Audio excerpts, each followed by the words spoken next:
Welcome to the Three Phase Podcast. My name is Joe Laloon, and today's conversation is a special one for me. I'm sitting down with Zachariah Miller, someone I've had the chance to learn alongside, challenge ideas with, and share real space with through the Chek Academy. Zach and I took IMS 2 together in person at the Rainbow House in Rainbow, California. And if you've been through that experience, you know it's not just a course, it's a deep dive into movement, mindset, identity, and honestly into yourself. Zach is the founder of Misfit Health, and his work lives at the intersection of holistic coaching, regenerative farming, and personal evolution. This isn't theory for him, it's lived. On the land, in his body, and in how he shows up for the people he works with. In this episode, we talk about regenerative farming as a model for human health, the Six Chek Foundation Principles and how they actually apply in real life, and what it looks like to step into new chapters, especially when your identity starts to shift. This is a grounded conversation, it's honest, and it's for anyone who feels like they're outgrowing an old version of themselves and trying to live more aligned, physically, mentally, and spiritually. This episode is sponsored by Bioptimizers. Bioptimizers produces a wide range of high-quality supplements that support performance, recovery, digestion, sleep, and overall health. All built with clean ingredients and real science. Links and recommendations are in the show notes. And this episode is sponsored by ATP Labs, clean, evidence-based supplements for athletes and high performers who care about performance, recovery, and long-term health without fillers or hype. More details are in the show notes. Now let's dive into the episode. The Three Phase Podcast is starting now. All right, Zach, welcome to the Three Phase Podcast. Thank you for taking time out of your day to join me. Zach and I met in person at the IMS Integrated Movement Science 2 in California in September.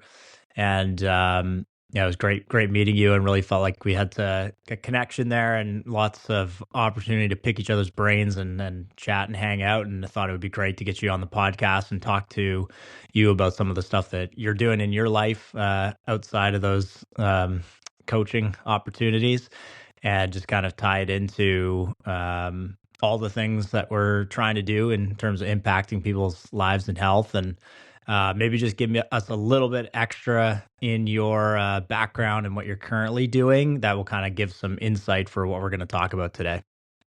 Yeah, for sure, man. Thanks for having me here. I'm excited to hop in this conversation and be able to learn more about each other and kind of share a little bit of my story. First off, yeah, a little bit of background on myself. The last couple of years have been a lot of moving around and kind of changing and evolving as I've gone through several career changes and have more or less just kind of come into myself and discovering what it is I'm truly here for and what I'm really wanting to do. And so about 3-4 years ago, I graduated from high school and quickly realized the college route was not something of which I wanted to partake in, and was rather more concerned with really getting outside of my hometown, getting involved within the world, and really pushing the bounds of much of what I knew growing up. And so after graduating, about 6 months post-graduation, I moved to Houston, Texas. And that is about the same time when I got involved in the Chek Institute. And once I started engaging in studies, it was kind of a much of an uphill kind of progression from there, as I quickly had to reorient my framework surrounding health. Much of what I understood relating to health had been kind of your bro science techniques, and a lot of it was surrounding what I had learned from just high school sports and the weight room. And not that those things were necessarily bad, but they have their time and place. And coming from an understanding of a more holistic background, as Chek really engages in through their coursework, I came to understand that my intention and my understanding of health was greatly misguided. And so as I came into Houston, I stepped into my studies and quickly became a personal trainer at a gym in downtown Houston there for for several months. And that was definitely Hmm. an opening, kind of a breakthrough moment for me as I saw the industry for what it was and saw what trainers were doing and just different techniques. And we can get into that later, but that was definitely a moment where I was really pushed to dive deeper into my studies, understand what it truthfully meant to be a trainer and how I can come alongside my clients and help them in an effective manner. And so after about a year in Houston, I moved back home, spent some time on a farm, and kind of changed directions slightly in some way. And then Mm. after about a year there as well, I now have moved within the last month to Grass Valley, California, and so that's kind of where I'm at the moment. And yeah, that's a quick synopsis of the last 2 years for me, Yeah, lots of evolution happening in a pretty short period of time. for sure. So, how would you introduce yourself today? That's a good question. I would definitely introduce myself as a more well-rounded individual. Not, I wouldn't necessarily particularly call myself a personal trainer by any means. I feel as though I'm quite evolved in several different things as it relates to not only health, but just to, and I guess you could throw it under the umbrella of health, because I do believe that health is an all-inclusive thing that is not only specific to exercise, as many people might think, but I think it is also inclusive of your own mental, spiritual well-being, as that relates to relationships, community, and food.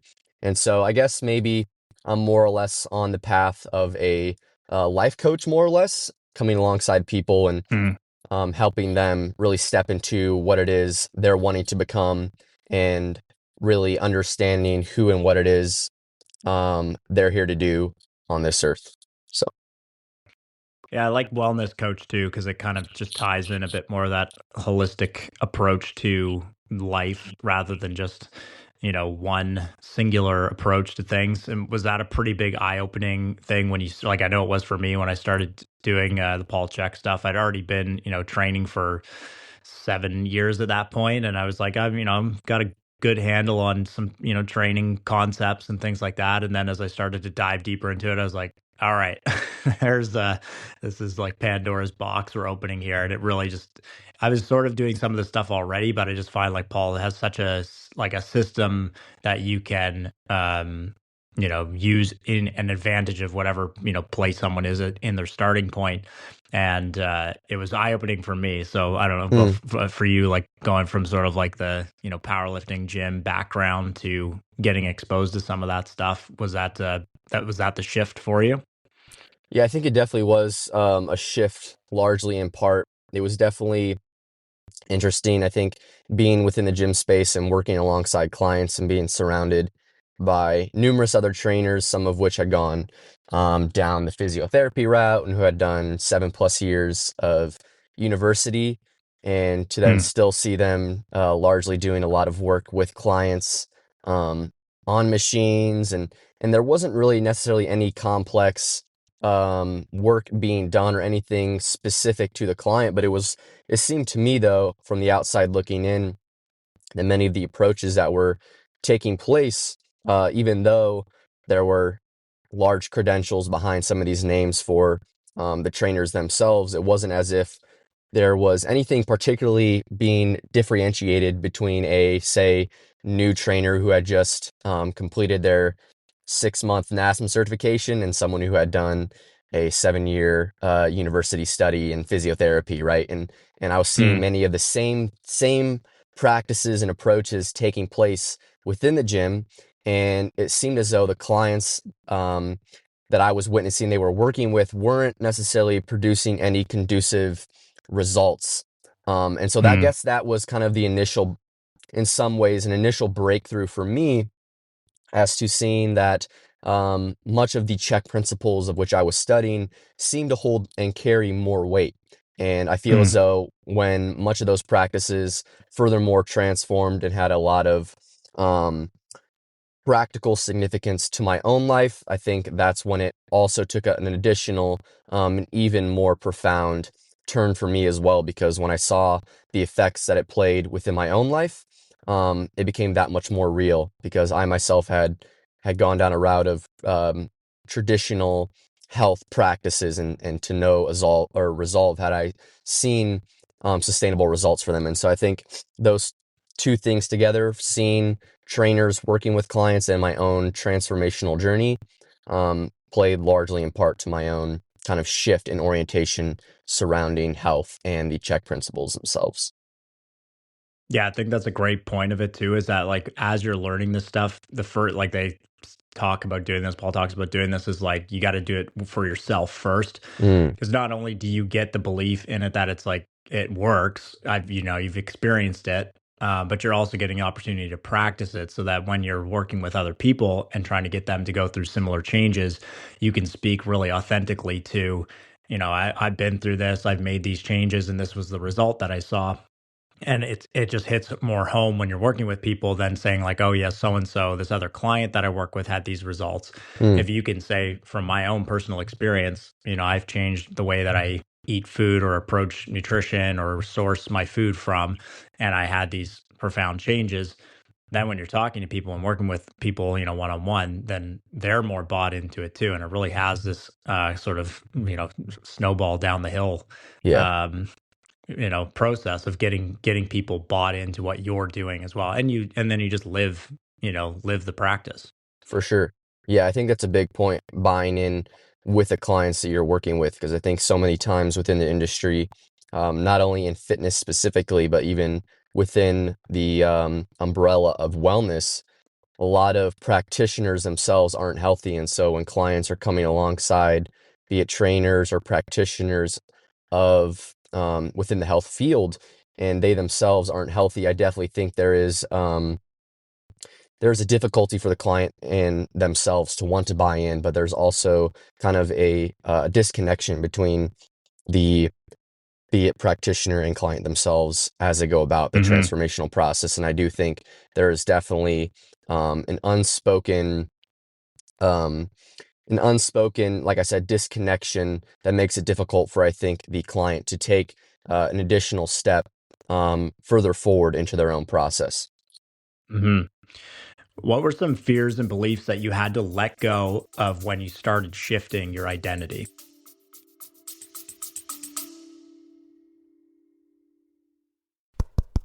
Hey, thanks for listening to the episode. Sorry to interrupt. Just wanted to remind you that you got discounts for Trainerize, Bioptimizers, Whoop, and ATP Labs in the show notes. Okay, back to the episode. Yeah, that's a big question. I think as it relates to my own identity and my own process of self-discovery and who I've become and what I am becoming, I think I've had to let go of other people's expectations and ideas surrounding who I am and what I'm supposed to be. I think it can be Mm, extremely difficult, and I found within my own life, and I'm still coming to terms with as I come through my own process of awakening, that the individuals within your community have a specific expectation of you and who you're supposed to be, as I said. And so oftentimes, as we begin to change, as we begin to posit new ideas and ask different questions, the surrounding culture oftentimes will very quickly raise their eyebrows and their own fears and insecurities rise to the top. And you're forced to confront those things head on, because it's as though the culture and community we're surrounded in from the time we grow up or as we move has their own myth, as you might call it, of which they live and breathe by. And so anything mm, outside of that can seem threatening in a lot of ways. And so as this own process of identity and who I am has come about, and I've begun to ask questions and really try to dive deep into maybe shifting the narrative around some of these more traditionally held beliefs. I've definitely been confronted relationally within my own community and on social media, particularly as well too, putting myself out there with opposing ideas, which I think is not a bad thing at hmm. all, but that has definitely been the most forefront thing that has come about. And um, as an individual, I've been forced not only to double down, which I don't think, I think the approach is not to double down, but rather come with a sense of awareness and openness and understanding as to hearing out other people's ideas but also continuing this path of self-discovery, constantly checking yourself, not feeling as though you're stuck to a dogma or belief Hmm. system, but always being willing to check that and uphold it to the light. Or else, like many religious systems, um, corporations, they become corrupted unless they are constantly checked, and we must do that within ourselves. And so I've recognized that as I've asked questions and wanted to shift the narrative, then I myself have wanted to kind of cocoon myself, but I've Hmm. been having to hold myself to the standard. I need to constantly be checking myself, um, and holding to my roots, but also having a level of discernment where I can push further ahead. Yeah, especially in an era now where it's like you can never be wrong and you can never backtrack on something you said in the past. But Mm. for you in in a 2 year span, it's like how many times has your opinion changed on something? Oh, Everything is yeah. coming at you so fast, but with the social media and actually like using it as a platform to share some of your learnings, um, it's become the standard where it's like, well, you said something, so we're going to hold you to that for the rest of time. There is no backtracking of something you've said, which is not a realistic thing. It's not a good Yeah. way to grow. It's not a good way to evolve as people. It's not a appropriate way to awaken and kind of become the next Mm. version of yourself. And it is challenging not to just like become an ism on everything For sure. and fall into those categories of like, oh, he's this Mm. because that's what he talks about. But if you're actually, and you are very genuine with this, where you're kind of always going through self discovery and questioning things and finding new answers and new sources of answers, your opinions are going to change, and it's not 100%. really fair to hold someone to a, well, you said this before, so that's where we're going to keep you in that box. Yeah. um but I mean, it's definitely a pretty broad challenge that I think most people are just kind of, they just end up locking themselves in that Mhm. version of themselves and don't kind of move forward. Yeah. Do you think moving cities has made a big difference with that? Like changing the people that you're around, like even with the Czech group and how much communication we kind of all have on a regular basis, plus the in-person stuff. Like, do you feel that by shifting and changing your community, you're able to be even more authentic? Yeah, most definitely. I think largely in part to much of the change I've seen within my own life has been attributed to my willingness and much of the transformation I've been forced to confront as I've moved from city and different environments since graduating high school. And I'm definitely grateful for those experiences largely because I feel as though it isn't until we expand our framework from which we're operating from that we can ultimately have a might you say, a bird's eye view upon what it is that we choose to partake in or believe in, what systems or doctrines we feel as though work for us within our own lives. And I think as I've moved from my hometown, which is a small community, to a pretty large community in Houston, Texas, being the third Mm. biggest city here in the States, um, immediately I was forced to confront all these different modes of thinking and belief systems and worship. And so I saw that ultimately much of what I thought to be ultimate truth was largely subjective and was limited to my own experience of what I knew as an individual growing up. And so to see that people had different ideas about things which are ultimately subject to their own experiences, gave me a new perspective into forming my own belief, which informed me that my coming about of what I believe to be truth um, kind of comes back to this idea of that it constantly needs to be checked. It needs to be recognized that there is a form of subjective truth that underlies my framework, and that when I can continue to broaden my experience, Mm. um, I can ultimately, like I said, broaden my view, have a greater bird's eye view, and then from that perspective, have a greater understanding of what be it truth might be, and what I feel I might want to partake in as it Hmm. relates to bettering my own life. And so, I definitely encourage everyone at some point within their life to go down that own track of uh, involving themselves in different circles and communities, and moving from simply outside their own community from which they grew up in, because I feel as though it definitely forces individuals to confront some of those darker shadows of which we don't particularly think of when we're Mm. in a community of which um, only recapitulates back to us our own belief system, right? Because everything is ultimately a mirror. And so when you're forced to kind of move outside of that, some other ideas come in. And I think even since moving here to California within the last several weeks, uh, I kind of arrogantly came into it thinking, oh yeah, like I feel like I've done a lot of my own health. I've worked through a lot of my own health journey and my own spiritual work. Like, I feel like I'm pretty good. And then Mm. upon moving here, I've already recognized like I have a lot more work to do. And that's a good Right. thing, right? Like you said before, we're always constantly evolving, and there needs to be this necessary resistance, because without resistance, there is there's no means for us to continue evolving. And so a lot of these things can serve as a catalyst, so we allow it to greater transformation. And because ultimately we all have free will, and so we can choose whether or not we want to allow those things to form us and grow us and evolve us. And so I'm kind of in this season here, being in a new place, in a new environment, where I'm surrendering to that and allowing it to grow and evolve me. As painful as it might be, I Mm. understand that it is a necessary part of life, for sure. Yeah, and it's like you only know what you know, and if your purview is just what's in front of you, you don't have any experiences outside of that. That's all your answers. That's where they're all going to come from.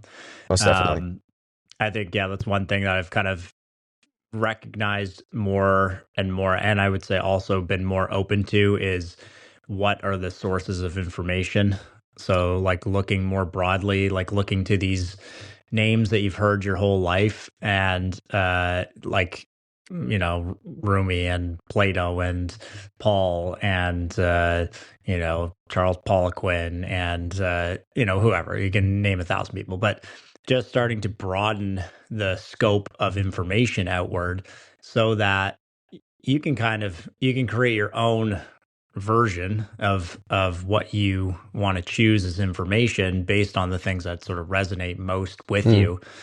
But if you are um in these sort of capsules of echo chambers, you're not going to really grow outside of that, because that's all you know, right? yeah. And to circle all the way back, is you only know what you know. It's a good point. I always reference when I'm having conversations with individuals relating to this idea of expanding our framework of the Plato theory of forms, where he talks about this kind of hypothetical situation where a group of individuals are born inside of a cave, shackled by Hmm. their hands and their feet, and they're kind of looking upon a blank cave wall. And unknowingly behind them, there is a flame, of which behind that is the outside of the cave, which consists of the rest of the world. And the sun is kind of shining the light into the cave and is casting a shadow through the flame onto the cave wall.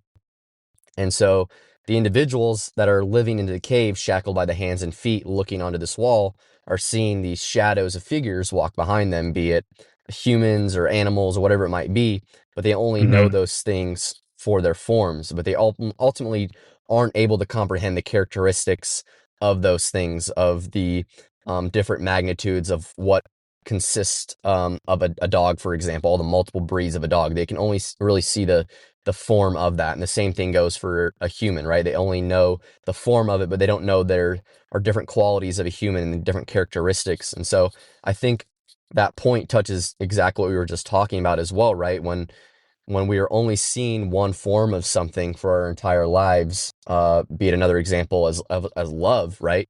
Um, I might experience love in one specific way, but ultimately someone else in a different part of the world can be experiencing that in a different way as well. And Hmm. for me to tell them, well, that's not love, would be arrogant in a way, because my understanding of love is only informed by what I've experienced from my own upbringing, and someone else's experience of that as well has been informed by their upbringing.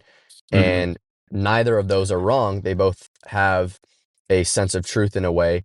But with that greater understanding of both of those separate experiences ultimately pushing to a greater understanding of love being something as all-encompassing, I can now have a greater in-depth knowledge of what something may be outside of its form, for example. So Mm-hmm. Um, Tying together kind of all of these things for you, you use I would call it like the flag of Misfit Health. So, what does that mean to you personally?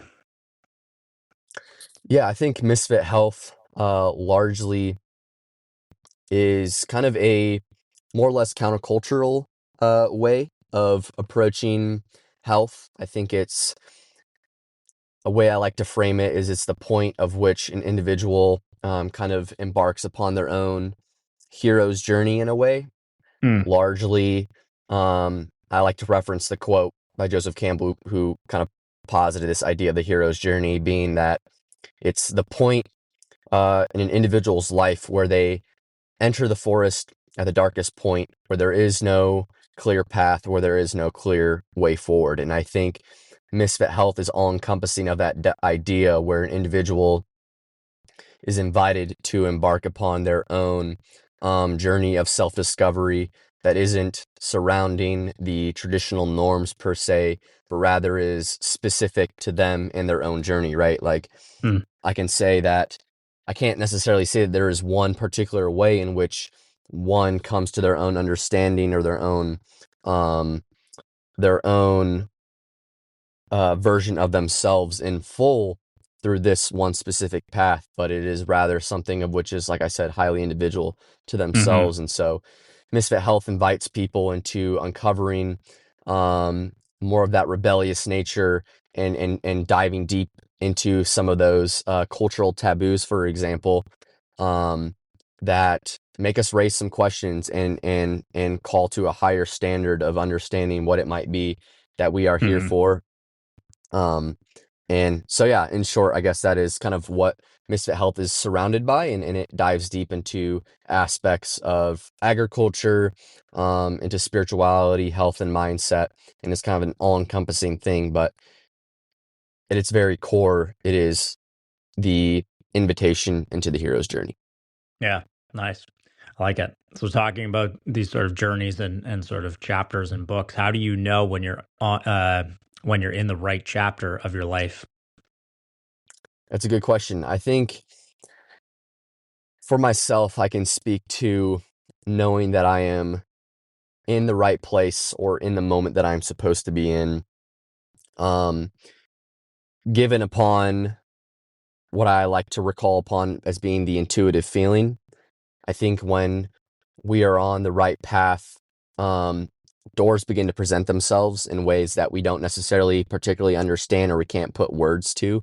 Hmm Sometimes we like to think of things in logical ways, right? And much of the Western world likes to think of life and likes to um, kind of put their finger over something based upon a logical understanding of that.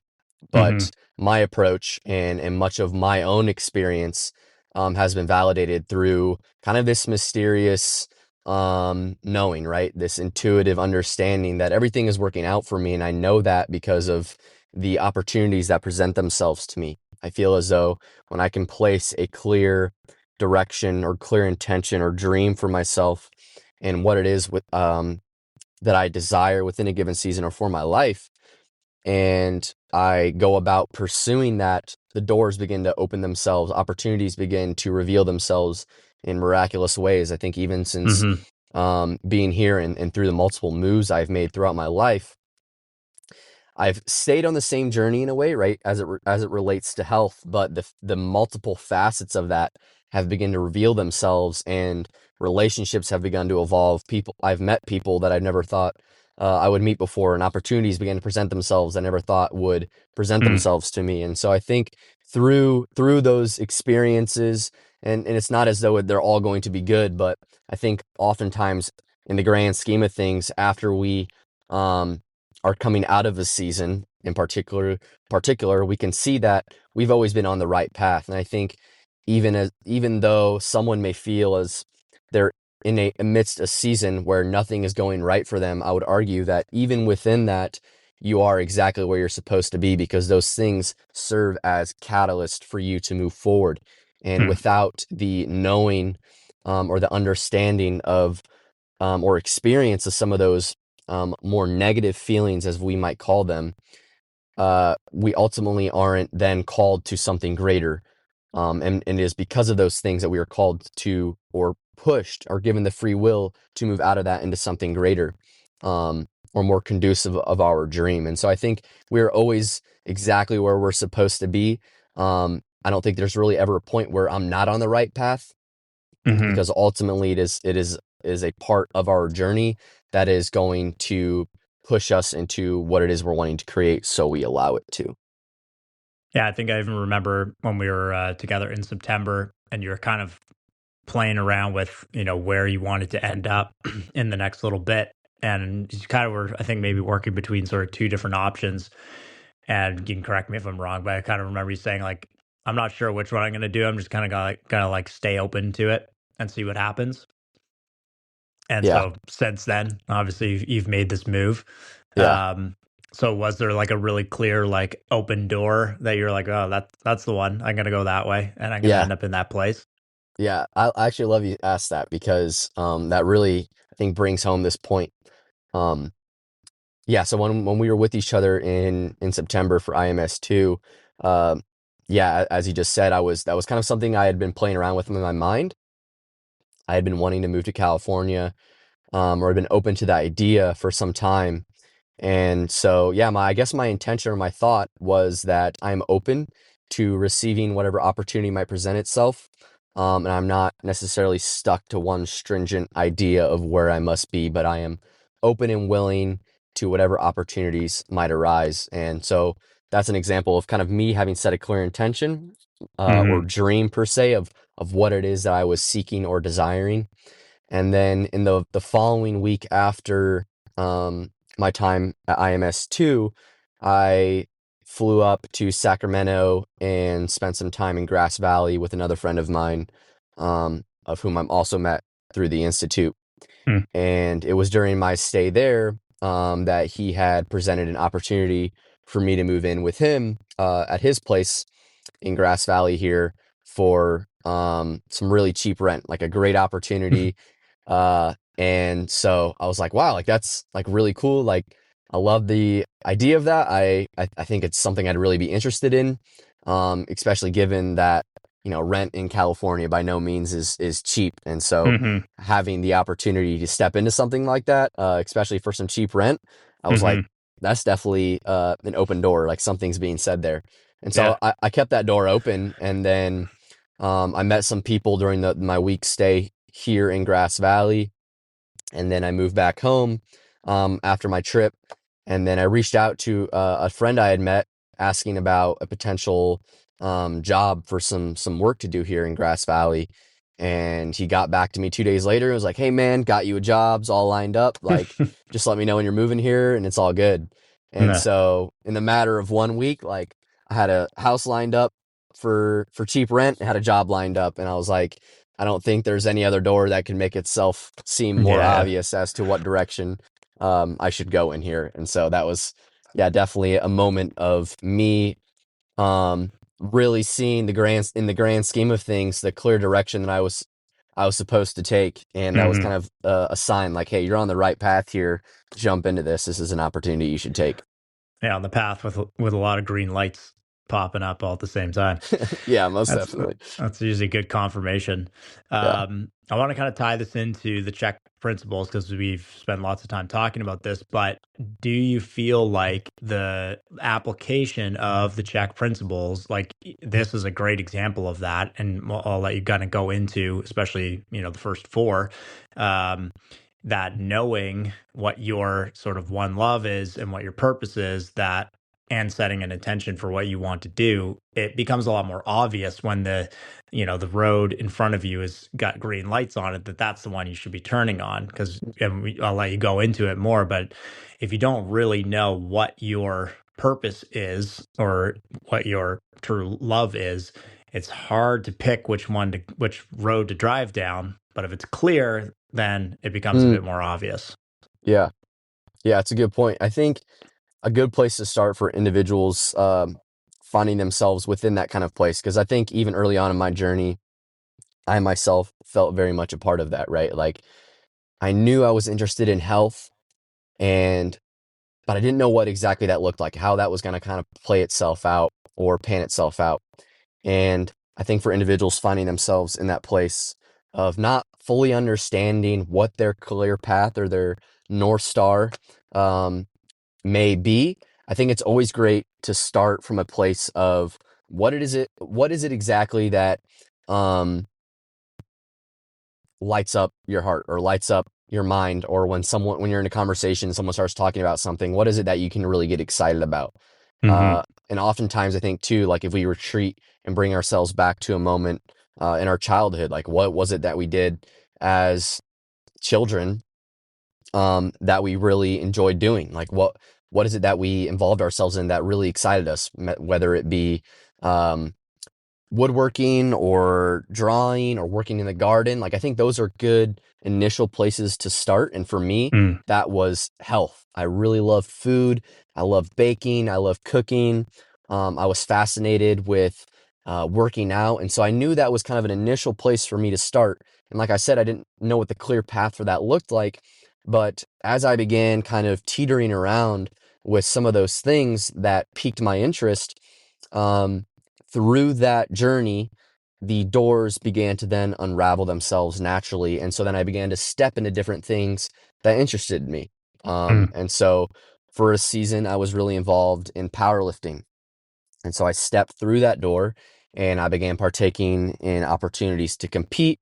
I met up with a coach and got involved in a community of powerlifters and started meeting people. And initially, that wasn't something that like lit itself up as being like, oh, this is what I really want to do. But it was an opportunity that presented itself. And so I decided to step into it. And then as I began involving myself, different facets then within that began to reveal themselves. And it was through my experience in powerlifting that I then met a student who was involved in the Chek Institute. Mm. And so then I began having discussions with him. And this was also around the time of which I was deciding what I wanted to do post high school, whether or not I should go to college. And so then through that discussion with the Czech student, I then was like, oh, this is like something that seems like it would be more interesting to me. It didn't involve all the general education stuff that a lot of the universities required of you. Mm. And so I was like, yeah, like, I think that'd be something I'd really be interested in. And so then that was another door I stepped through. And then because of me stepping into that, I had the opportunity to go to San Diego, meet new friends, and then friends that I met through there, establish connections that then allowed me to move here to Grass Valley. And so as you begin to kind of open your heart, set an intention, and kind of involve yourself in things that pique your interest, then different doors begin to reveal themselves. And then the path kind of um, reveals itself in a way that isn't necessarily always clear. And like kind of to bring back to that quote that I talked about before with Joseph Campbell, it's comes back to this thing idea of entering into the darkest or entering into the forest at the darkest point where there is no clear path or there is no clear way forward. And it reciprocates this idea of entering into this life, this journey of what we call, or can also be thought of as the hero's journey, into a point of here are these different things that interest me, and I think um, might lead to something, but it's not necessarily clear, and still involving ourselves within those can then open the doorway into greater opportunities, which then make the path deviate in different directions. And so then there's points in which I'm like, oh, like I think this is what I'm supposed to do, but then a different door opens and then I walk into that one and then a whole new world opens. And so I think it's not necessarily always the clearest way, but through that the journey begins to unravel itself. Do you feel like in the sort of six principles, like you're kind of operating from the third principle of the three choices and sort of not necessarily knowing like what the one true love is, but you're looking at things from a choice perspective and saying like, okay, do I do something here? Do I not do something here? Or do I do nothing at all? Like as your Mm. three options. And then just by being sort of like open, you're getting closer and closer to the true sort of passion. Yeah, most definitely, right? Because we talk about this idea of having the clear vision. And so then, as you just said, there's individuals who may feel as though, well, I'm not partaking in my journey as I'm supposed to because I don't have a clear vision. But Hmm. as we just said, and you mentioned, through partaking in areas of interest, the vision then begins to make itself more clear. The one love begins to make itself more clear. Hmm. And it's not as though that one love or that compass, as we might call it, is always going to be the same thing, because ultimately, as we as humans evolve, so do our dreams. And so it's something that is constantly changing and growing and evolving, and we must be open to that. But as we begin our journey, it's totally okay to not feel necessarily clear on what it is that we want to do or partake in. Um, but as we begin to involve ourselves and throw ourselves in the midst and the throes, the tumults of life, the journey begins to open itself, and the vision begins to make itself more clear. Yeah, I think a lot of people get stuck in the inverse of that where they're trying to, or they don't know what their thing is. So then they get kind of decision gun shy and they don't want to make Mm, any decision. Then they just get stuck kind of living the life that they're currently living. But I also like the concept of like if you have a vision of something you'd like to become, just as a person, maybe not what that person does, but just, the a sort of North Star of like how you would like to be as a person. And you start just making decisions based on how that person would make decisions, then it starts to move you in the direction mm, where the thing that you actually are passionate about starts to reveal itself, and then you can start to make more decisions in that direction. But yeah, I think a lot of people just get like so stuck in the mud, not knowing what their thing is, or not being honest with it, or yeah, open to what they could be doing. They get the golden handcuffs kind of scenario going on yeah, where they're just it's a good enough situation, but it's maybe not totally aligned with what they really want to be doing. But the just getting the ball moving, starting to make some decisions that will get you in the like just starting, getting the ball rolling. That's a good way to just break the ice on it, or whatever analogy there. yeah, most definitely. Keep your feet moving. I love this quote Paul talks about a lot, as the Quakers Mhm. say, pray, move your feet. Like, move forward, even though it doesn't necessarily always make sense. Be willing to take risks and surrender to the flow, and the fruit of life, as you might call it, begins to open itself up, and then you can really then open yourself up to the multifaceted experiences and opportunities that really present themselves, more or less. What's one powerful example of a client or a friend transformation where they implemented even one principle consistently? Mm, yeah. Yeah, I think out of the clients that I've had experiences with, I think there's one in particular that really sticks out, and it was someone of which I worked with during my time in Houston. And initially, I think much of um, our journey together began with working through um, preconceived notions and ideas surrounding health and identity. And initially, I think for many people, right, as we touched on in the beginning, the idea surrounding health has always and is oftentimes only um, put within this container surrounding exercise.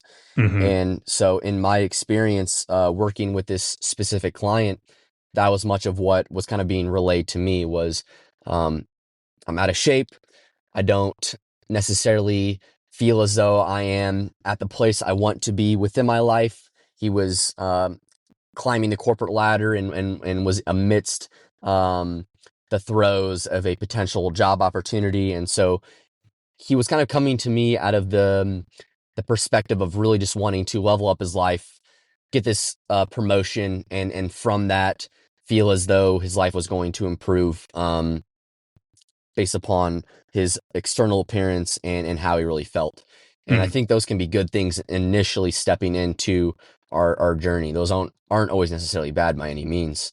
But as we began to work with each other and with one another and talk about these ideas relating to much of what we're talking about, the six foundation principles, the one dream, the love, the purpose for our life, the balance of the opposing forces within life, the yin and the yang, the story began to unravel itself into something far greater, Hmm. which went beyond the bounds of what he initially came to me for, which was just to look good and get his promotion. Right. Um, and ultimately, we established a connection of which we both grew from one another, which I think was great as well. It wasn't just like this one-sided thing where I was coaching him and he was learning from me, but we were learning from one another. Um, but yeah, I guess he was able to kind of come into his own sense of what his purpose and his vision was for his life. It was beyond the bounds of simply his of the promotion of which he wanted, but it also seeped over into his relationships, his own self-confidence. I think the individual of who he first approached me to be, from then to the individual who he was from the time that we finished with one another was Mm. drastically different, Hmm. simply from the perspective of his own confidence and who he truthfully felt him to be. Back to this idea of who and what he was here to be on this earth, radically transformed in a lot of ways. And I think that goes to show, right, back to these principles of a holistic, well-rounded approach that isn't subject to one specific view of health, but is multifaceted and brings in these other approaches relating to purpose, nutrition, like the Six Foundation Principles as well, right? And all these different ideas that ultimately are full encompassing, and allow us to awaken to who and what we are and what we are truthfully capable of here on this earth. I know it's kind of interesting from like what we were talking about earlier is that, for you, it was going to different cities to get exposure to different ideas that kind of help broaden your view of things, right?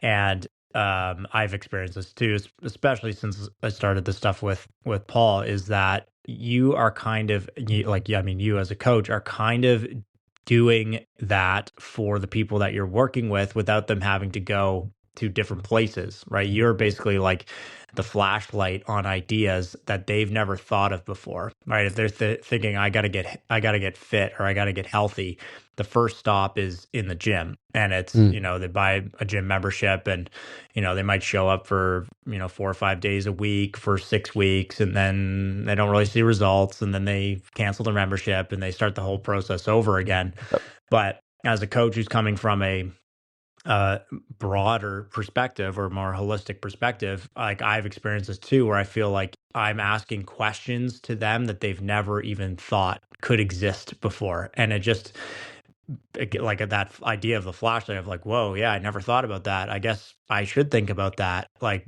where is my food coming from? Mm, And, am I really happy with my life is right now? Or like, yeah. do I actually just need more rest and not more workouts? Like, what is the balance that I'm trying to create, and where am I trying to get with these things? And it's honestly really cool. Like, as you're talking, I was kind of like smiling here in the background that it's like, yeah, it is for me. It's like one of the most fulfilling things to just kind of just like start shining the light around and let them pick up on things and like start asking me questions that I want them to ask. And I want them Mm, to like kind of self discover these things. But it's so fulfilling for me to be like, yes, we should yeah. talk about that. I've got everything lined up, ready to Yeah. go for you. You've brought it to my attention. Now let's talk about it.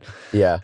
But it's super fulfilling. But like what you're saying, like in your own experience, it's just sort of like a micro version of that, where instead of them having to go and seek out all this experience, you're basically bringing it to them Mm, and giving them the exposure to a different way of approaching health, wellness, their life, their greater purpose of being here, their own journey, all those things. Like it's a very profound experience.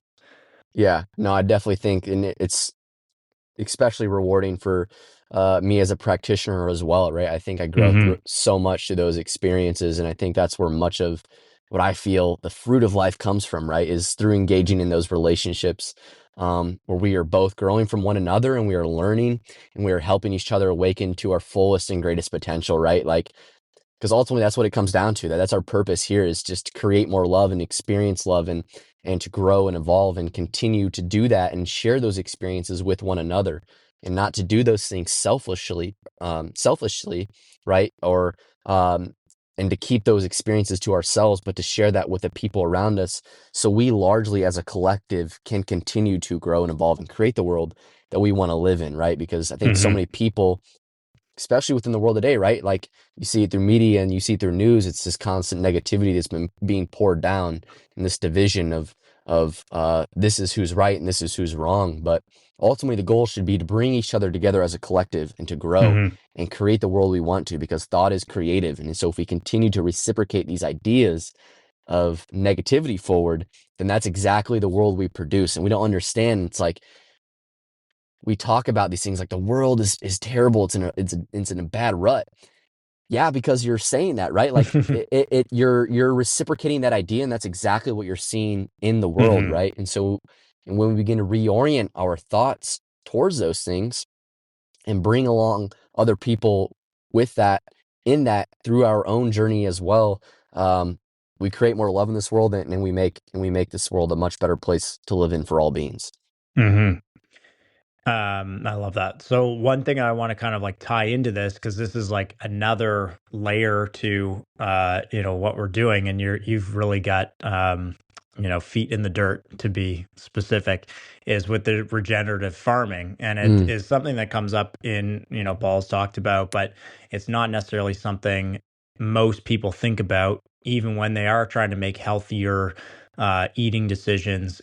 There are next steps to everything. And mm, tell us a bit about the regenerative farming that you've been doing and how you got involved with that. Like, what really pulled you into that world? yeah. So much of my movement or transition into the kind of regenerative world began largely with my own health journey. Upon moving to Houston, I quickly was confronted and forced to deal with a lot of gut issues, chronic acne. Hmm. And at that time, it was extremely difficult, right? Moving into a new environment, but then also having to deal with my own health challenges.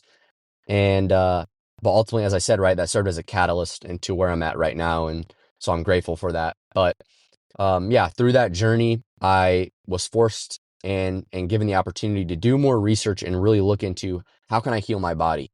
And through that, I came to understand a lot of it began with my gut, the foods that I was consuming, which were ultimately damaging my gut, causing gut dysbiosis, and giving me food intolerances, causing massive breakouts, of which I was unable to heal from largely for a time being. And so through that, I came to look into what it really meant to uh, purchase healthy foods. What was it? What did it mean to buy locally organic, regenerative foods in healthy soil, right? And so then through that process, I began to see my body transform in real time. And so that kind of held a lot of significant weight as it related to what what it really meant to eat healthy foods. And so then that served as a catalyst into um, much of what Misfit Health initially began as, which was a company where I was selling beef tallow, and still am to this day. Mm. Um, and that being as like a natural remedy of which I can utilize for my face instead of having to utilize these synthetic products to clear up my face, right? Like these moisturizers and cleansers and things. Hmm. I started utilizing natural remedies. And so I came across beef tallow, which was passed down to me from an Amish aunt of mine from back home. And so I'm forever thankful for her for putting me onto that. And Hmm. so when I saw the combination of two of those things really transform my body, I dove in that much more deeply into it. And so I created Misfit Health. And then as I began creating and selling beef tallow, I was looking for suppliers of which I could source my beef fat from. And then, as we talked about before, the doors opening themselves, I met a close friend of mine now, Chad Minders, who runs a farm in southern Indiana called Ripley Cove Farms, and has now established a regenerative beef stick company called Proven Proteins. And so that relationship was kind of the spark of which really pushed me into this journey of getting my feet in the soil, in the dirt, as you just said, where I really began to become interested and more or less had this kind of deep feeling within myself that there was something wrong with the food industry, and that the way in which we had been producing food for a long time was largely corrupted, and many people weren't awake, and are becoming much more hip to this now for sure. But I think the level of which and the extent of our understanding to it went much deeper. And so Chad served as a catalyst into the world of which I dove into as it related to agriculture. And so I moved home, went all in on Misfit Health, and teamed up alongside Chad, diving into this world of agriculture. And then through that, came across another close mentor of mine, Ryan. Ryan from a farm that I worked at in Goshen, my hometown, Vintage Meadows. And so I teamed up with them, started working on the farm for about a year, as I said. And within that experience, I was opened up to a whole plethora of ideas surrounding soil health and what that truthfully meant for the food we were consuming. And that's when I saw, and I felt like as though it kind of leveled up and it took on a whole different meaning to eat local organic foods, because my initial transition was from eating conventional foods to eating organics. Like I was going to Whole Foods and was eating really expensive organic foods, and I saw a Mm-hmm. lot of good results from that.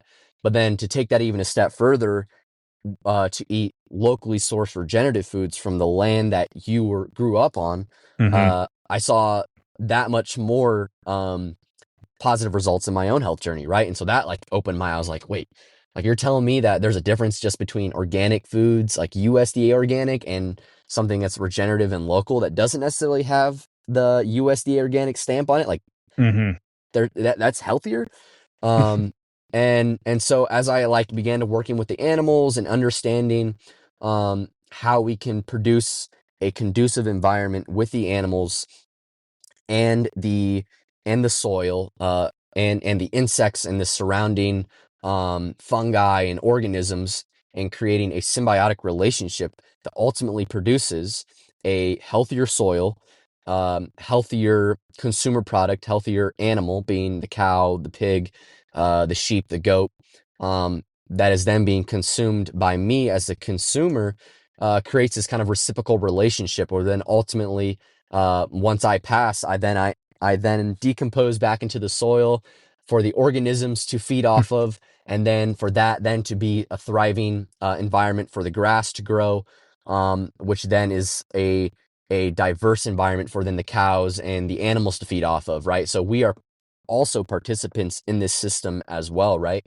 Um, but it was fascinating to see how ultimately, right, we talk about holistic health being something of which is involving all these different facets. Agriculture is very much a facet of that as well. And when we begin to pour our time and energy into healing the soil, um, and reinstilling the environment back to what it originally was, we then too, as humans and the culture at large, begins to thrive. And then within that, we now have created a container for all of life, all of nature, to continue this path of evolution forward. And so there's a lot of facets that can be gone down with that. But yeah, the world of soil health and the life that consists within that opened me up to a whole new world of what it truthfully meant to live a healthy life. Yeah. Do you agree with this? That basically, I would say, like, out of all the health related things, that agriculture may be one of the most detached elements because of how we, organize ourselves in cities, and majority of our food is shipped in from other states or provinces or countries. um, the standard of the food is all over the place.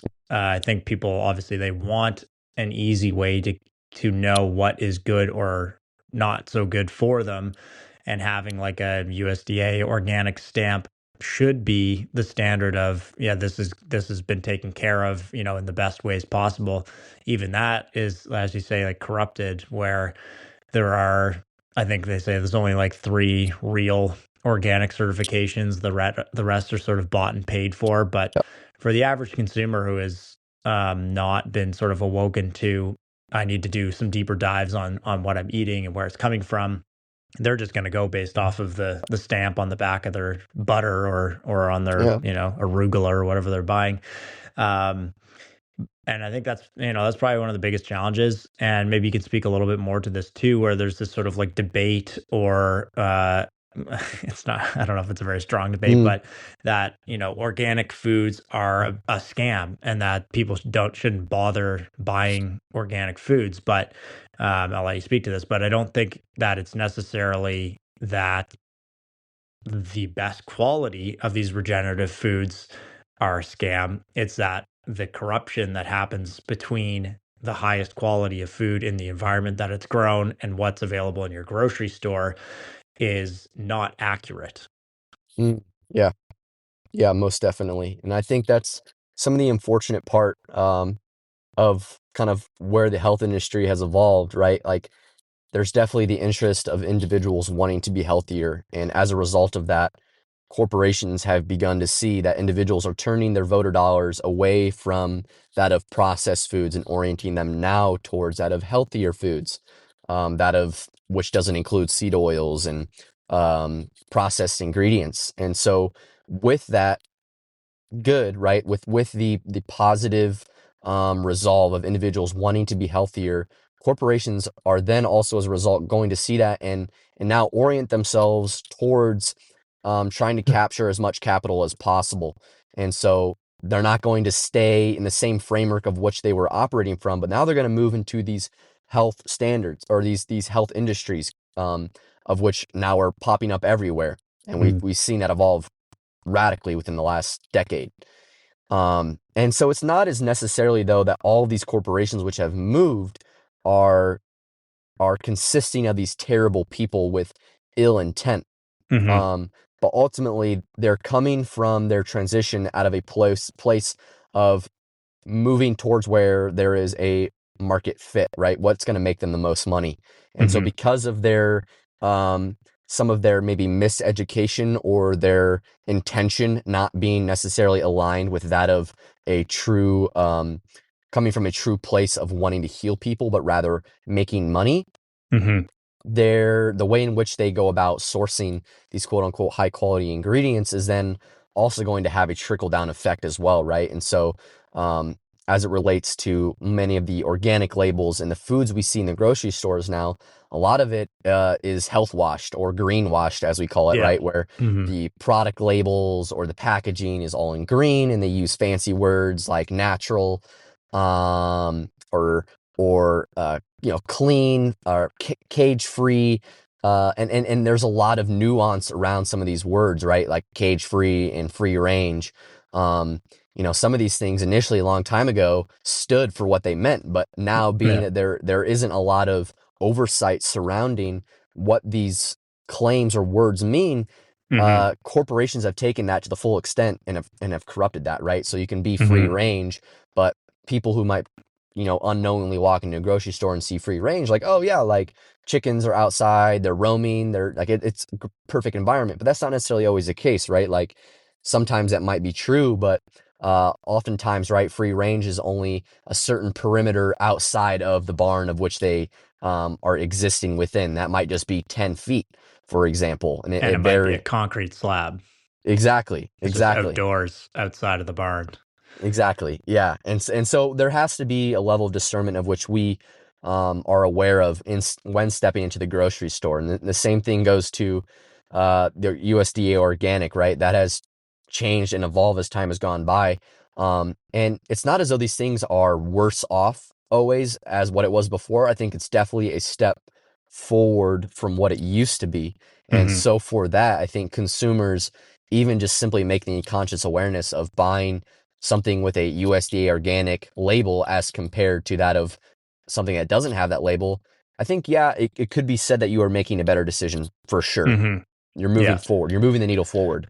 But for those wanting to be fully transparent, I think the best option is to always be connected direct to the individual processing and making the foods. And that's where it comes down to going to your farmers markets, getting to know your farmer directly and Hmm. understanding how they are raising their foods rather than relying upon what's on the grocery store within the grocery store aisles and freezers and things, right? Like that we have to get directly connected to be able to kind of take that initial step forward into truthfully understanding how our food is actually being raised, because what we can trust in the grocery store isn't necessarily always held to the highest standard.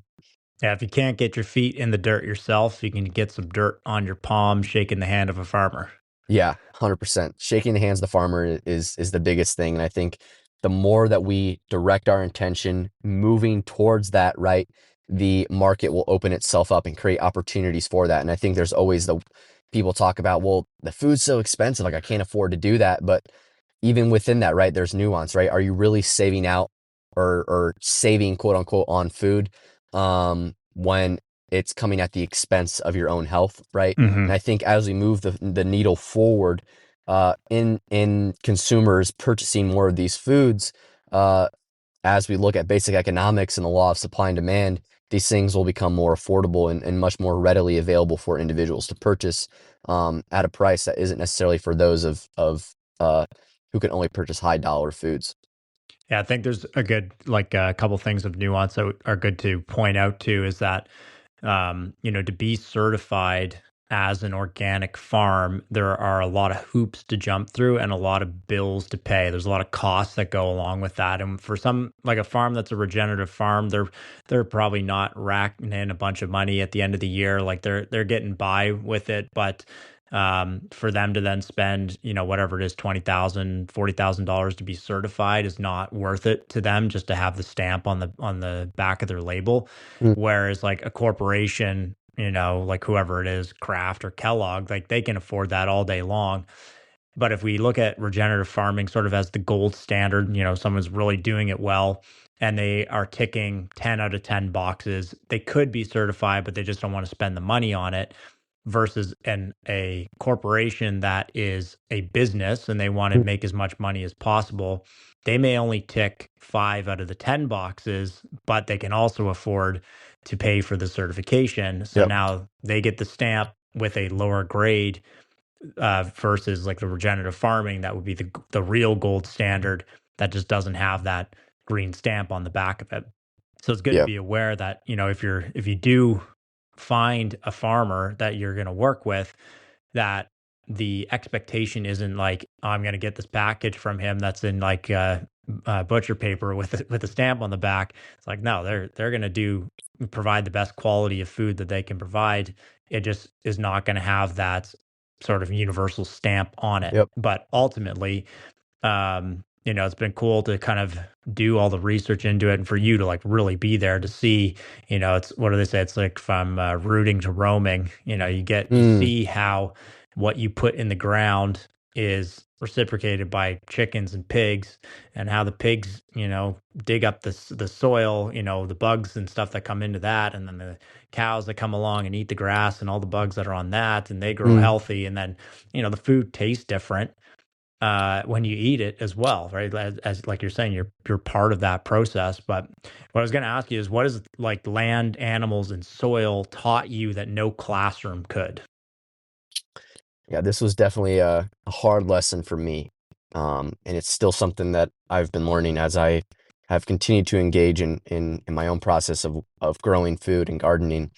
Um, but nature is hands down one of the greatest teachers that we could ever have. And it doesn't use any words by any means to express its form of teaching, um, but rather it is exercised in the form of being the direct mirror of your own mind. And when I say that, I mean much of my own experience working on pasture, moving cattle from paddock to paddock, um, spending my time with the pigs, and it's not always as pretty as individuals imagine it to be, right? I think No. we have this idea that farming in general is just like this beautiful thing where we're skipping amongst the lilies and the pigs are all just doing their thing and Rolling in the everything. mud and Yeah, exactly. having a good day.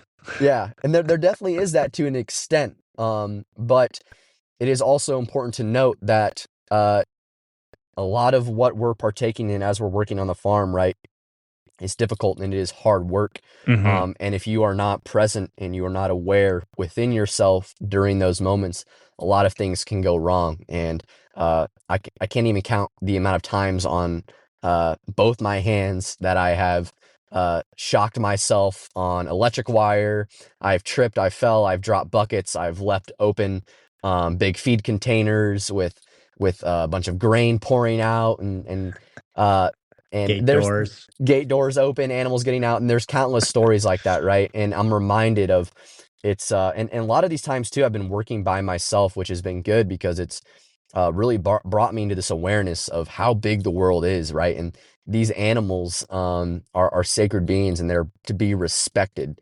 It's not a commodity of which we just extract from and never give back, right? Mm, We are producing an environment of which they can thrive in. So then we as a consumer consuming that food and bringing it into our body can thrive and produce a world of which we are wanting to create more love, right? And so moments of which I have not been present and not been aware during my work in the pasture, I have seen that exactly being mirrored back to me in the mm, form of physical pain, of animals getting out, of destruction and things happening that um, either cost a lot of money or forced me to spend a lot more time out on pasture than I would have wanted to. And right. moments of which I am deeply connected and centered within myself, even when things go haywire, because you can be as centered as you want.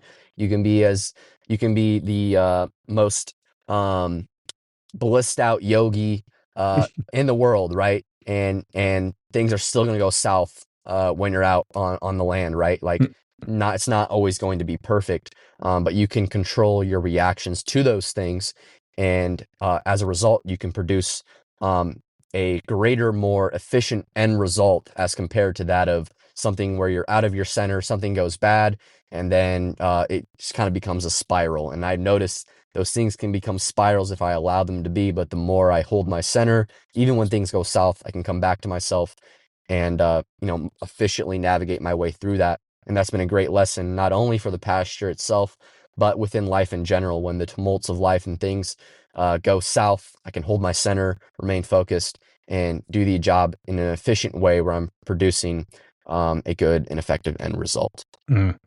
What parallels do you see between rebuilding soil and rebuilding humans' health? Yeah, I think rebuilding the soil as it relates to rebuilding your own health work directly in tandem with one another, and it's often not recognized. But as I talked about before, the soil is full of life. Within only 1 tablespoon of organic matter, there is thousands, millions of microorganisms. And to even begin fathoming that idea, right? Like if we look at that's in 1 tablespoon, right? Or one Mhm, teaspoon. But then if we look further outside of that, of all the soil, all the grassland, the pasture land that exists, that's billions, trillions, an infinite amount of microorganisms that is living within the soil. mhm, And the way in which we directly communicate with that and foster an environment for those microorganisms to thrive through rotational grazing patterns, for example, that we utilize in regenerative practices, which work in team with the soil to produce a diverse grassland of which the animals then graze and poop, trample on, and allow that environment to thrive. When we begin to create and foster an environment for those microorganisms to thrive, we then, as a result, if we look from it as a kind of piece by piece perspective, healthy soil creates healthy, diverse pastures, which contain all forms of nutrients, right? There's different species of grass which contain different nutrients, of which then the cows themselves are attracted to, right? And then they consume that and it goes through their system out through the bile, and it's kind of a reciprocal thing that continues to recycle itself. But that healthy grassland um, then being consumed by the cow produces a healthy cow, which is then consumed by the humans. And I'm saying cow, but this can be related to mhm. Any. the pigs, the chickens, yeah, whatever it is. The dairy you're extracting from that cow. The same rule applies. Um, you then, that nutrition is also being imbued in the cow, which is then being imbued into you as you consume it. So, and that produces now a healthy symbiotic relationship with the land and you, and creating a healthy environment within yourself. And it begins with the soil, from the soil to the animal to you. And it's a reciprocal relationship, as I mentioned before. And so when our soil is unhealthy, we then have unhealthy land, unhealthy pasture, unhealthy grass, unhealthy animals, unhealthy humans. And as unhealthy humans, we then begin to de-evolve, and all of humanity, be it the environment around us, our infrastructure, our economy, the way in which we navigate with one another, because of our um, our negative health status, everything else begins to decline as a result of that. And that simply becomes from the soil. And as simple as it is, it's so profound and it's so true, right? And I've seen that. And I think I know you can attest to this as well, right? And many other individuals, when you are healthy and you are creating a healthy environment within yourself, um, you begin to see real-time results. Everything within your life seems to be brighter. And it's not as everything is perfect, but the way in which you navigate that is much more conducive of the environment in which you're wanting to create. So yeah, soil is a huge thing. The more we begin to pay attention to it, the more we can see radical transformation begin to happen within the world globally. Yeah, and it makes sense when you understand that and sort of look at it through that lens that if the soil is not producing life source in the food that the animal is eating that you are then consuming, then it becomes obvious that you are also not receiving any kind of life source. You're basically Mm, eating like dead food. And if you are eating dead food or processed food, your body is going to do the same thing. It's going to turn into a dead organism.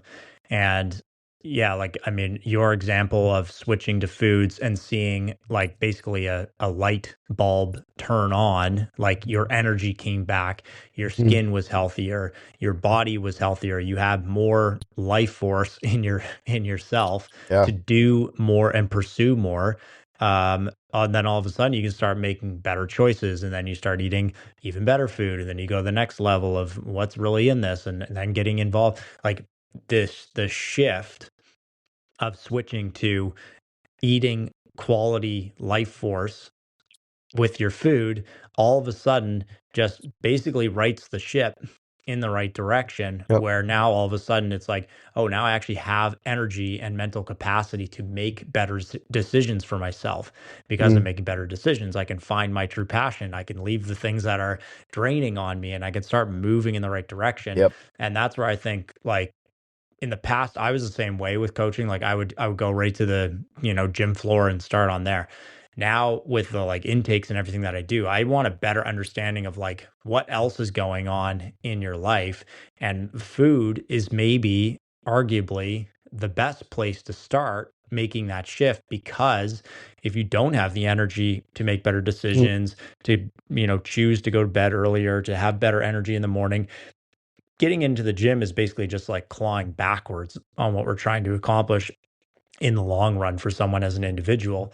But on a more global scale, it's like, imagine if 10,000 people all decided to do that at the same time. What kind of positive impact could that have? And then, mm. spanning outwards from that, it's pretty infinite.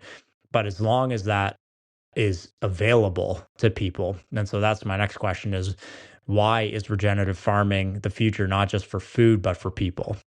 Yeah. I think regenerative farming is largely the direction and the future of which we are stepping into, and need to continue to step into, amidst the kind of distractions that arise out of that, and the different paths that have come about as it relates to the discrepancy within the food system. Um, Regeneratively is largely part and parcel the kind of contingency, the hinge of which our future is held upon, right? Because it comes back to this idea that I want to recapitulate that you just said. When we are eating healthy food, we then free up energy within our bodies to then live into and free up our mind of might call it negative energy, or blocks that are constantly holding us down. When we can free up those things, the vision or the North Star, the dream, as we talked about before, becomes that much more clear.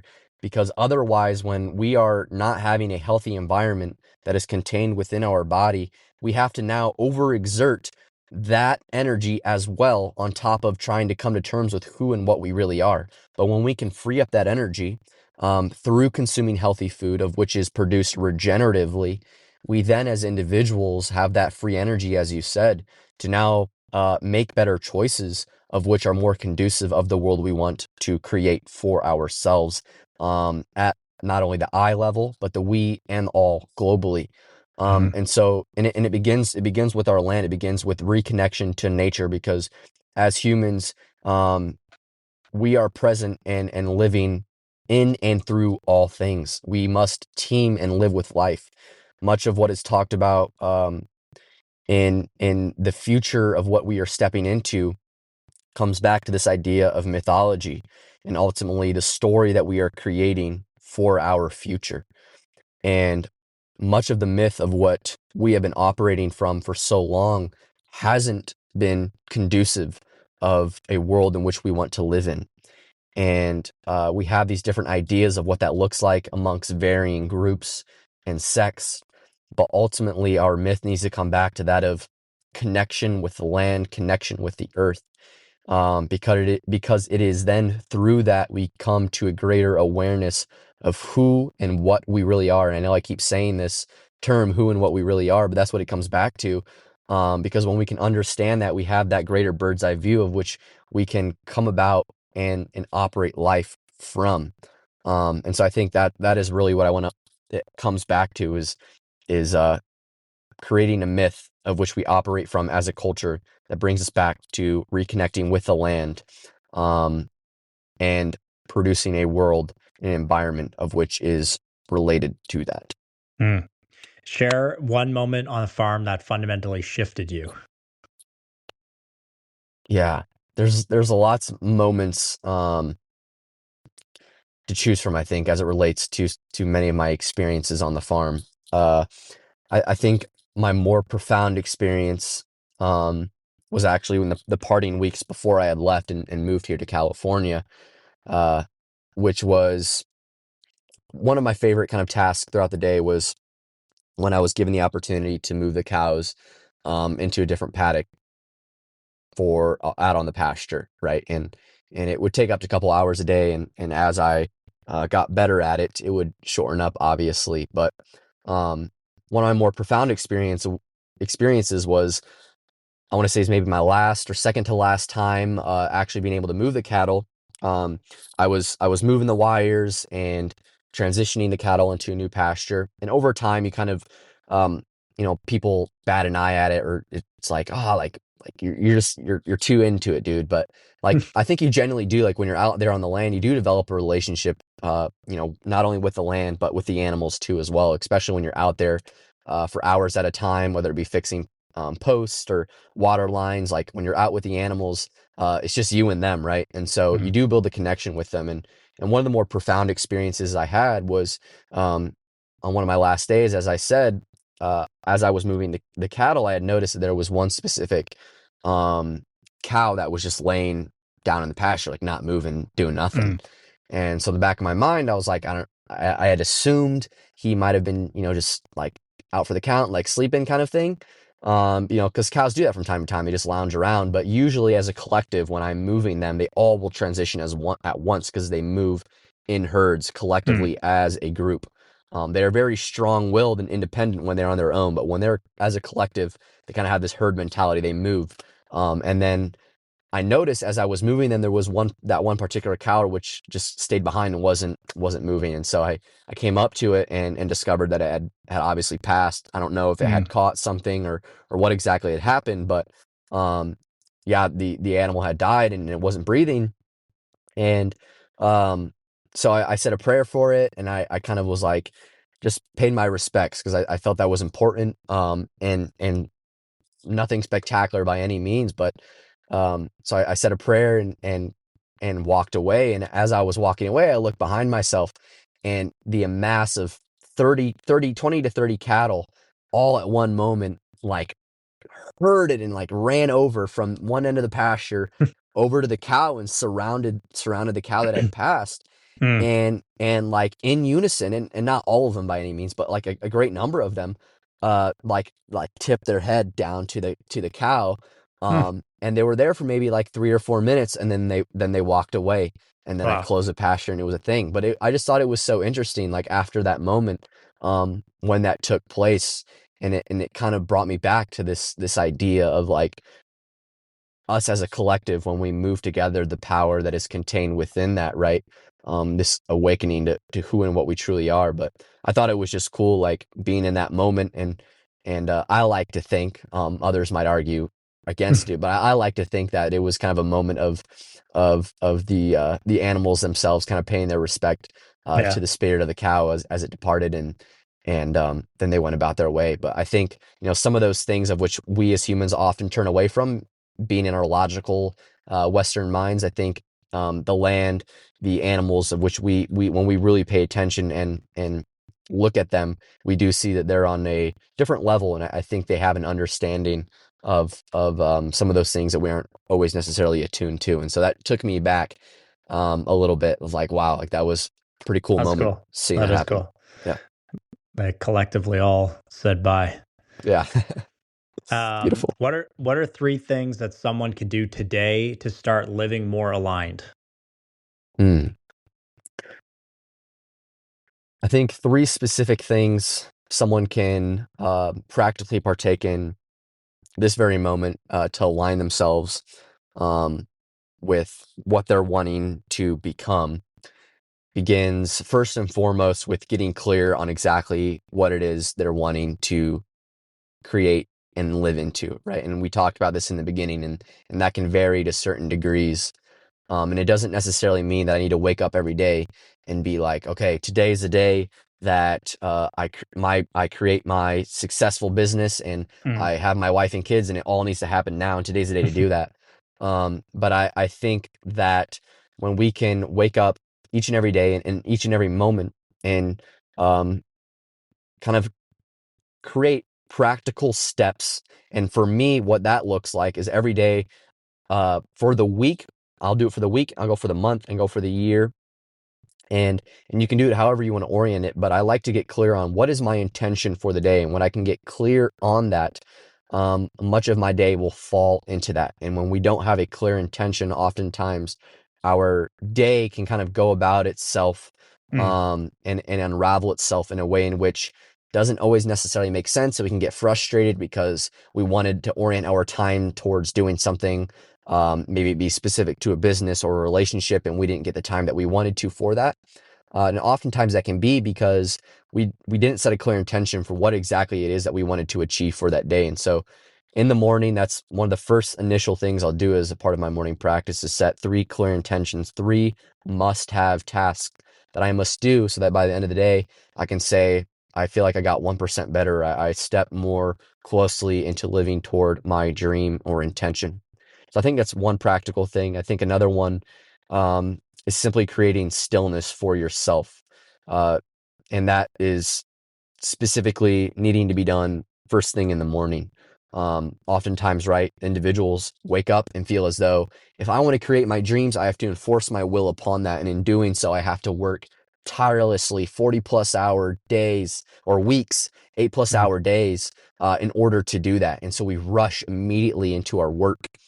Um, but I think it is largely counterproductive. It is not about how much work we do, but rather creating an environment in which we can be in a quote unquote flow state where the work we are doing is actually productive. And so when we can begin our days or our mornings with going within ourselves, with breathing, and really just kind of easing ourselves into the flow of the day, and also in part in doing that, setting that intention, right? Um, we can feel as though we're kind of more on this stable line of being within ourselves, being able to hold our center instead of being so overly yang, as we might call it, right? Like kind of creating that even counterproductive force where we're not overly overexerting ourselves, but we're not overly being passive, if that makes sense. Hmm. And so I think that's another great practical step. And I think lastly comes back to just having fun and being in the present moment, right? Like ultimately, I myself included get so caught up in what it is I'm wanting to create and what I'm wanting to step into the future. But as a result of that, I take myself out of the present moment and where I'm at right now. And what that does is it takes us out of seeing the abundance that is present within all the moments of life, especially within the now. And I think largely this is where many corporations and organizations create so much power over us, is because they create this idea that it is only when we consume something, or when we adhere to this ideology or this belief system, that we can then feel fulfilled. But it's putting this and extracting this idea of fulfillment outside of us. And that's exactly what most people get caught up in for the rest of their lives, is chasing this kind of, we're on this hamster wheel of endlessly searching and seeking and consuming more as a means to feel fulfilled.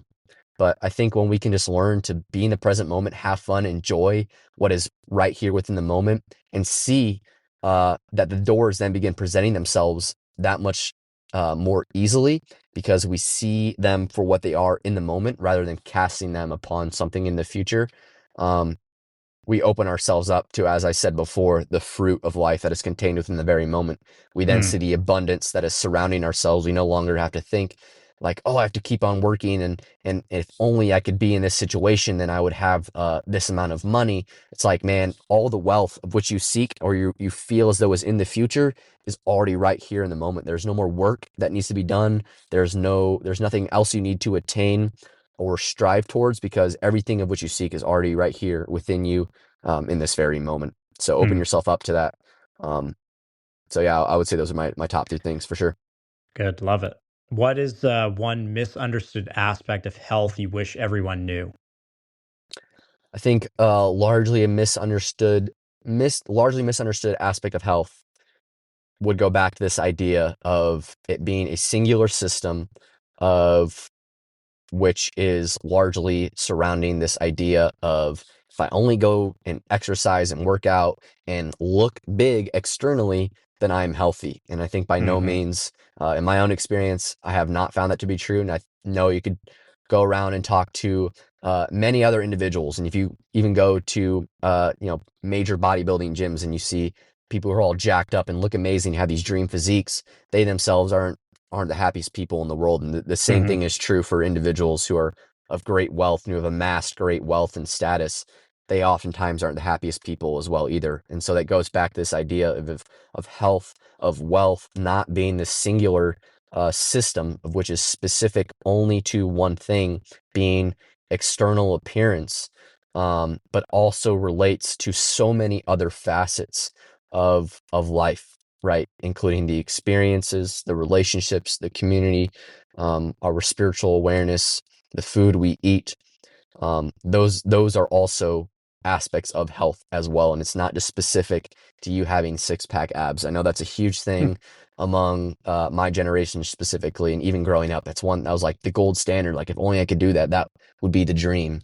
But when you arrive there, then it's like, oh wow, like okay, like that's not what I thought it to be, right? Like there's more to life than this, this status or this external appearance of which I thought to be the end all be all. Yeah. One thing I was going to ask you about too, and something that Paul brings up is just before eating, making this connection to the food you're about to eat. And I think that's a way that for someone who can't get to a farm, can't meet a farmer, but they're trying to make have a better connection to the food that they're eating. One thing that they could do is just take a moment before eating to connect to the source of that food. So maybe Mm, just kind of rapid fire on that of how that yeah. ties into everything that we've talked about today and how that can start to move them in a direction towards better decision making and ultimately getting them on their own right path. Yeah, I think that's huge, right? And that's a practice of which I take very seriously, because um, being able to understand and appreciate the food that is before us, be it the life that was given by the animal for us to consume, and the farmers who worked tirelessly out in the on the pasture to produce that food, and the soil of which produced an environment to create a healthy animal of which we then consume. As I clearly just stated, takes a lot of work. There's a lot of moving pieces. And so bringing ourselves into the present moment and being appreciative of that as something of which we then are consuming, right? Because we are bringing that food into us, and it is directly influencing the way in which we interact. And so, a very close friend of mine here in California brought up an interesting term to me recently called hand flavor. And it's this idea of the energy that is within you when you are cooking and preparing your food. And as you are consuming the food is then also imbued into the food that you are consuming. And so if you aren't present, if your mind is scattered, if you're filled with anxiety and fear, you are then also directly infusing that food that you're consuming with that. And so when we can prepare ourselves before the food that we are consuming and just be appreciative, as I said, but really slow ourselves down and understand all that it took to bring that meal forth before us, we can then take advantage of that energy we are consuming and then directly utilize it into our lives, which can then produce a more conducive environment of infinite potential within ourselves. So it's an extremely important practice that shouldn't be rushed through, and it shouldn't be taken for granted by any means. But it is a good way to just start making the connection and start to kind of reverse engineer the process of what it took to get that food to you. And it does have a bit of a profound effect on Mm, what you're eating and how you're eating it, and maybe enjoying it and not rushing through the meal and not being distracted. And that may be sort of the catalyst for someone. yeah, That's a fairly easy thing to do that may just sort of start to, turn the move the light on a needle. little bit more. Yeah, move the needle. Awesome, man. Well, Zach, where can people find you? On social media, website. Yeah, yeah. So my social media handle, my personal account is Zachariah.Miller.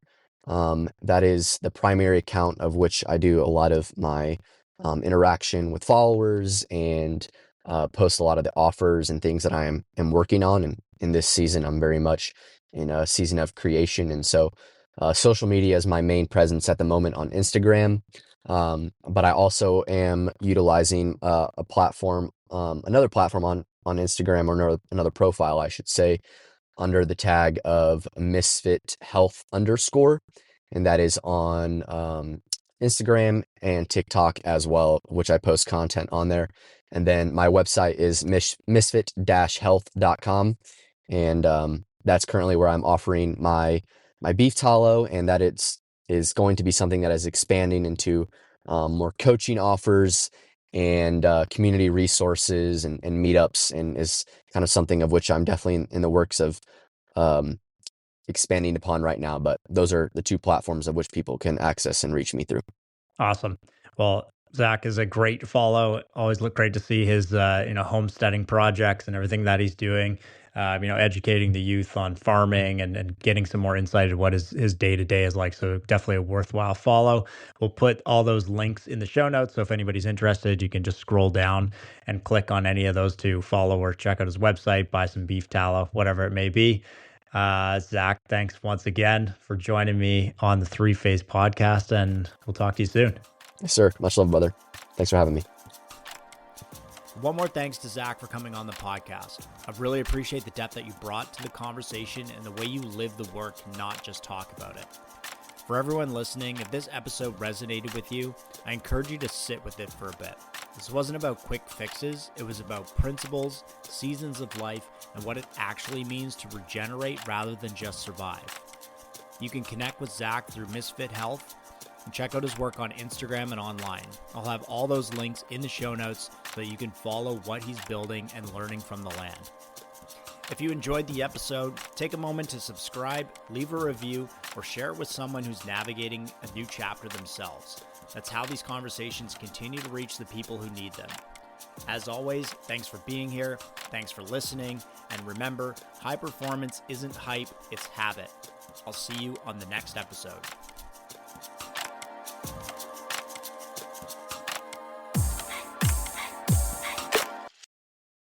Thank you everyone for hanging in for the full episode. I appreciate you all. Quick reminder about the brands that make this podcast possible and the offers that you can take advantage of. These are products I use daily and they help me perform at my best, recover faster, and stay on top of my game. Coaches, you know how hard it is to juggle clients' programs, progress tracking, and communicate. I've been there too. After years of grinding it out, I finally found Trainerize. It brings everything I need for coaching into one platform. Whether I'm onboarding new clients, scaling my business, or keeping people accountable, it just works. I've tried other platforms over the years, but for the last 3 years, Trainerize has been my go-to. It's easy for me to grow and for my clients to stay consistent. If you're a coach looking for flexibility and simplicity, check it out. Use the link in the show notes to get your first month with Trainerize for free. Here's the thing. Good sleep and recovery aren't optional, especially if you're trying to train hard, stay sharp, and keep up with life. That's why I use Bioptimizers. Magnesium Breakthrough and Sleep Breakthrough have been game changers for me. I've tried other products, but these ones deliver. High quality ingredients and noticeable results. If you want better sleep, digestion, or recovery, Bioptimizers fills the gaps your diet can't. Trust me, you'll feel the difference. Use the link in the show notes and the code 3FACE10 to get 10% off your order. I used to stress about getting perfect sleep, and ironically, it ruined my sleep. That's when I started using Whoop. Whoop gave me clear insights on my recovery, strain, and sleep patterns, so I stopped guessing and started optimizing. It created a positive feedback loop for better sleep, better decisions, and better training. If you want to train smarter and recover better, Whoop is the tool you need. Use the link in the show notes and get the device and your first month with Whoop for free. Nutrition is the foundation of performance. That's why I trust ATP Labs. From Supreme Beef to MyoPrime Creatine and Pure Essential Amino Acids, these products fill the gaps in my nutrition and help me recover faster, train harder, and perform at my best. ATP Labs uses high-quality ingredients you can feel good about, and you'll feel the difference. If you're serious about fueling your performance, check them out. Use the link in the show notes and the code 3FACE10 to get 10% off of your orders. Thanks for sticking it out through the ads, and we'll see you on the next episode.